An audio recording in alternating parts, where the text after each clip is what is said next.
Bonjour Anissé. Bonjour Anissé. Bonjour Karine, bonjour Ronald. Alors aujourd'hui, on va parler d'un appareil mutant. C'est un appareil photo, il fait aussi téléphone. Oui, je l'ai là. Alors, il est fait par Samsung. Samsung qui a l'habitude des appareils mutants parce qu'on se souvient de cet appareil-ci qui s'appelle le Galaxy Note, qui est un mélange entre un téléphone et une tablette. Alors, on connaissait les appareils photo qui font téléphone portable. Voilà l'appareil photo. Non, on connaissait les téléphones portables qui font appareil photo.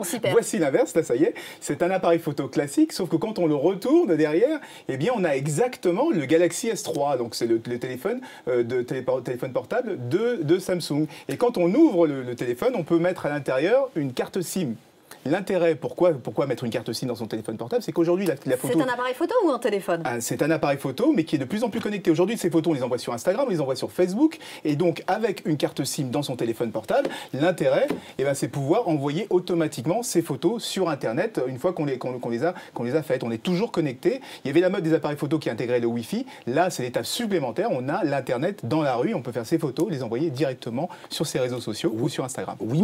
Oui, mais peut-on téléphoner avec ce magnifique objet? Alors oui, on peut téléphoner avec parce que comme c'est un appareil normal, on peut mettre des applications comme Skype et donc téléphoner avec Skype. Sauf que c'est quand même pas très commode de téléphoner. Et donc là où c'est très utile cet appareil, c'est pour faire, on va voir, c'est que comme on a un énorme écran, vous voyez, l'écran est immense. L'écran étant immense, on va pouvoir avoir une nouvelle façon de faire des photos beaucoup plus simple. Regardez, quand on appuie sur le bouton photo, on peut passer sur le mode expert. Le mode expert, c'est quand même très compliqué pour les gens qui ne sont pas des photographes. Et là, on a des petites roulettes et on peut dire, bah tiens, la sensibilité de la pellicule ou bien sinon l'ouverture du diaphragme, la vitesse, comment je peux le régler de façon extrêmement simple en appuyant sur des boutons à l'écran. Donc c'est un peu ça cet appareil. Alors il coûte un peu cher, il coûte 450 €. Alors, il y a une petite promotion en ce moment chez Samsung, mais c'est un changement, un mois de Noël. Un changement en ce moment dans la photo numérique où on a ce genre d'appareil, énorme écran pour faire des photos et ensuite la capacité d'envoyer ça sur ses réseaux sociaux favoris à n'importe quel moment. Autre mutation, totalement bizarre cet appareil, l'utilisation de Photoshop pour retoucher des vidéos. Oui, alors on connaît Photoshop.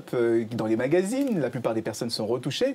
Dans les vidéos, c'est beaucoup plus compliqué à faire parce qu'il faut faire ça image par image. Et bien, une jeune société qui s'appelle Photon a inventé ce principe. Donc, on fait ces retouches comme on le fait dans Photoshop de façon classique, sauf qu'après, regardez, il est capable de les appliquer toutes seules sur la vidéo tout entière. Jusqu'ici, les gens en post-production étaient obligés de le faire image par image. Lui, il est capable de reprendre les modifications et de les appliquer en temps réel. Donc imaginez, nous qui sommes ici à la télévision, on peut avoir quelqu'un qui on peut avoir un système, on nous retouche une fois et on est retouché tout le temps de façon automatique. Dommage que ça ne marche pas dans le réel.